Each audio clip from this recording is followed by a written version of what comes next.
l'invité de la matinale. KTO Radio.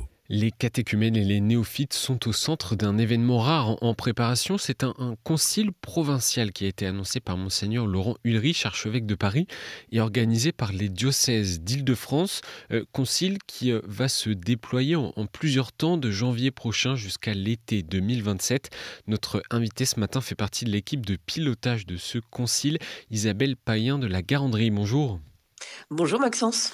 Merci d'être avec nous. Je vous représente aux auditeurs de KTO Radio. Vous faites partie de l'Ordre des Vierges consacrées et vous êtes engagé auprès des néophytes du diocèse de Nanterre depuis longtemps. Alors, si vous le voulez bien, Isabelle, je pense qu'il faut d'abord redéfinir ce qu'est un concile provincial. On peut dire que c'est quoi ? C'est une grande consultation ? Oui, c'est à la fois une consultation, mais c'est une grande assemblée où on décide ensemble. Peut-être que pour les auditeurs, quand on parle concile, ils pensent à Vatican II, quelque chose de mondial. Mais en fait, Vatican II, ça a ouvert la possibilité aux provinces, en France c'est en gros une région, les anciennes régions tout au moins, de se réunir ensemble sur un thème en particulier, une assemblée donc, qui a été décidée par des évêques autour d'un thème. Jusque depuis Vatican II, il n'y en a eu que 7 et ce concile provincial sera le 8e sur les catéchumènes et les néophytes. D'accord, que 7 dans le monde, vous voulez dire ? 7 dans le monde, oui, tout à fait. Donc c'est un événement très rare. Quelle question et quelle problématique soulève cette dynamique autour des catéchumènes dans une région comme l'Île-de-France ? Alors, il est vrai qu'on connaît depuis quelques années, et la presse, les médias en ont beaucoup parlé, un afflux de personnes demandant le baptême et les sacrements de l'initiation chrétienne. On a parlé de plus de 10 000 baptêmes à Pâques, mais en Île-de-France, ça correspond à une réalité de 2600 environ dans nos diocèses d'Île-de-France. Donc c'est vraiment énorme. En réalité, beaucoup de personnes qui demandent le baptême sont dans un tissu urbain. La question qui se pose, c'est déjà, c'est pas qu'une question de chiffres, c'est avant tout, il y a quelque chose d'un mystère du don de Dieu qui est présent. Alors comment accueillir ce don de Dieu qui est là ? Qu'est-ce que ça vient transformer en nous ? Et puis aussi, comment mieux les accueillir, mieux les accompagner à l'ensemble de leur vie chrétienne. Et pour cela, c'est pas juste les diocèses qui vont réfléchir, c'est vraiment à chaque communauté chrétienne de nos diocèses de se saisir de cet enjeu-là. Et les catholiques, donc, de se saisir également du sujet. Isabelle Payen de la Garandrie, on va rentrer dans le fonctionnement et le déroulé de ce concile provincial. Une équipe de pilotage a été nommée ces dernières semaines par les 8 évêques franciliens et les contours de ce concile provincial apparaissent. Alors, comment ça va s'organiser ? Oui, je me permets même d'ajouter qu'en fait, on est 9 diocèses parce qu'il y a aussi le diocèse aux armées qui se joint à nous. Donc voilà, c'est vraiment quelque chose d'important en termes de taille. Alors, la première phase, et ce qu'on est en train de préparer avec ardeur et enthousiasme, c'est la phase de consultation qui va s'ouvrir, comme vous le disiez, en janvier. En fait, de fin janvier, du 25 janvier au 1er juillet, dans tous les diocèses, toutes les communautés chrétiennes qui le souhaiteront, on espère toutes, quel que soit leur état de vie, quel que soit l'endroit où ils se situent dans l'Église, aussi bien les paroisses que, puisque ce concile concerne les adolescents, les aumôneries, l'enseignement catholique, ou encore des groupes, que ce soit le Secours catholique ou autres, pourront se saisir de cette question avec des questionnaires qui vont être envoyés et adaptés selon les personnes. Mais vu qu'on ne veut pas parler des catéchumènes et des néophytes sans eux-mêmes, on va les consulter et leur demander aussi leur avis, ce dont ils ont besoin, ce qu'ils souhaitent, leur grand désir. Et ça va durer jusqu'au mois de juillet. C'est vraiment la première phase, la phase de consultation, de manière à écouter l'ensemble du peuple de Dieu. La deuxième phase va s'ouvrir le 31 mai, ça va être vraiment la phase de l'Assemblée, telle qu'on l'a en tête pour un concile. Le 31 mai, une grande célébration d'ouverture à Notre-Dame de Paris, qui sera l'ouverture solennelle de ce concile. Et puis durant l'année, on va dire scolaire, 2026-2027, il y aura 3 grands moments d'assemblée où les personnes nommées par les diocèses, donc qui seront plus nombreuses que simplement nous, l'équipe de pilotage où nous organisons, vont se réunir. Alors on espère une belle variété du peuple de Dieu pour justement travailler à partir des résultats de la consultation. Nous, l'équipe de pilotage, cet été, on va évidemment récupérer les résultats de la consultation pour préparer un premier document qui servira de base de travail pour ces 3 week-ends durant l'année 2026-2027. À l'issue de cette phase d'assemblée, on va dire, s'ouvrira la phase de clôture et de réception, c'est-à-dire que l'assemblée confiera ce document aux évêques, qui l'approuvera ou pas, qui ajoutera des modifications, et les évêques l'enverront à Rome, au niveau du pape, pour obtenir la recognitio, c'est-à-dire cette reconnaissance de la part de Rome, avant une phase de réception dans nos diocèses qui devrait intervenir. En gros, hein, on n'a pas les dates, ça dépendra du temps que ça mettra à Rome, vers la Toussaint 2027. Donc, c'est un grand processus de 2 ans pour lequel on se met en route. Exactement. Et sur cette phase de consultation, Isabelle Payen de la Garandrie, comment inviter le plus grand nombre à discerner ensemble? C'est un défi de mobiliser autant de monde. Exactement. Donc, encore une fois, merci de votre invitation parce qu'on se dit que plus justement les personnes en auront entendu parler, plus ce sera déjà reçu et que les personnes seront informées. Il y aura également des célébrations de lancement dans nos différents diocèses.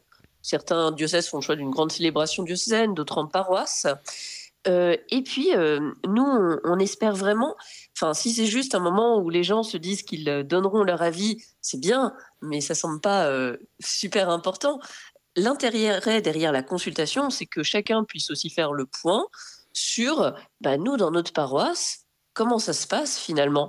Est-ce que, j'en parlais récemment avec des gens de ma paroisse, je disais, peut-être que, est-ce que les personnes qui ont été baptisées à la Vigile pascale dernière, vous les connaissez? Est-ce que vous connaissez encore leur prénom? Est-ce que vous les voyez?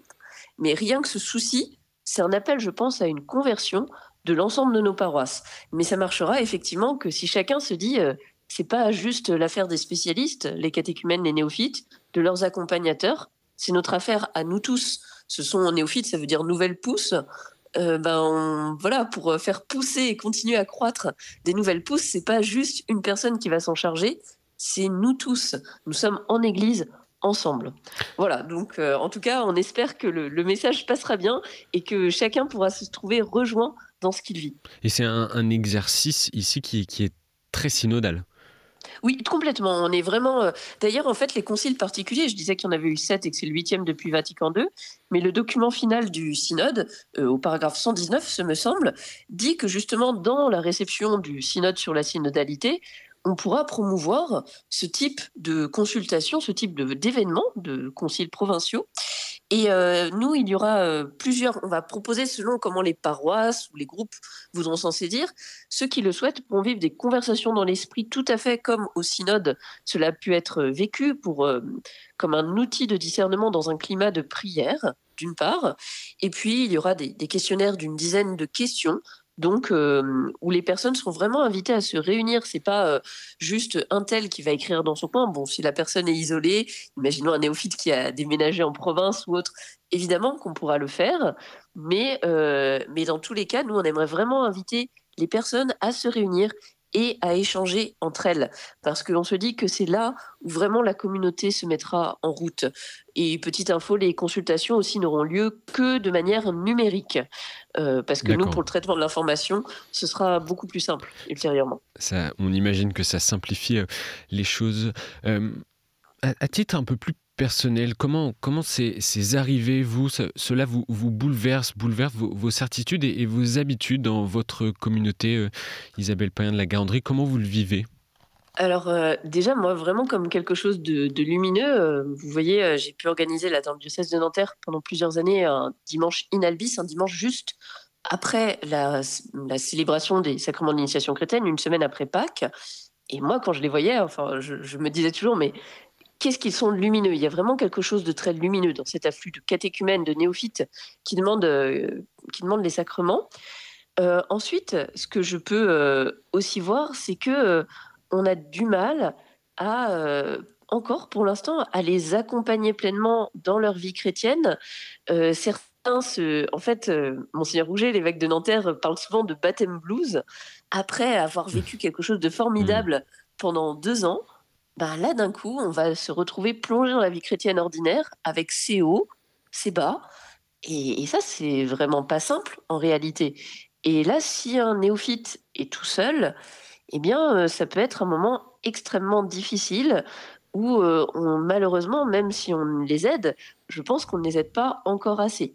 Et puis aussi, ça nous invite, je pense, à toujours nous-mêmes nous rappeler de notre propre baptême, parce que ces catéchumènes, ces néophytes, quand on leur demande leur itinéraire, ils ont des histoires bouleversantes, incroyables, mais en général, ils n'entrent absolument pas dans nos catégories bien déterminées, quoi.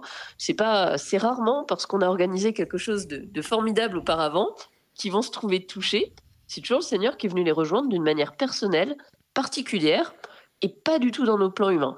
Donc moi, je trouve que c'est vraiment une invitation à revenir sur le baptême, ce que c'est, et sur cet immense don de Dieu dont je parlais au début. Il y a un mystère qui nous dépasse. Comment chacun de nous, on va se disposer à mieux l'accueillir? Et Et c'est un, comment vivre de notre baptême? et c'est un sujet qui concerne l'Île-de-France, mais qui nous concerne tous en France. Oui. Savez-vous si d'autres diocèses, d'autres conférences épiscopales même s'intéressent à votre démarche? Alors, les conférences épiscopales, je dois dire que je ne sais pas. Ce que je sais, c'est puisque l'archevêque de Paris, nous l'a dit en réunion de travail, que vraiment le pape, Léon XIV suit énormément notre travail, et s'intéresse beaucoup à ce qui se passe et ce qui va se dérouler.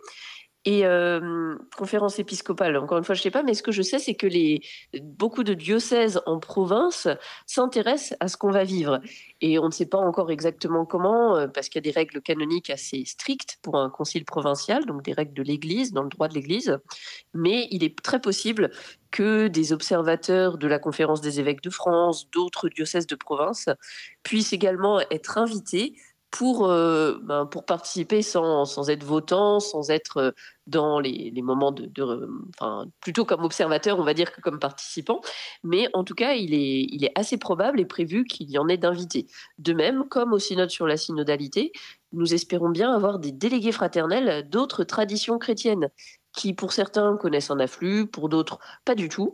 Mais on se dit que ce sera justement très intéressant également d'avoir leur propre voix. Une dernière question. Vous avez dit que le pape Léon XIV était très intéressé par cette démarche. Vous savez comment le Vatican reçoit cette initiative synodale?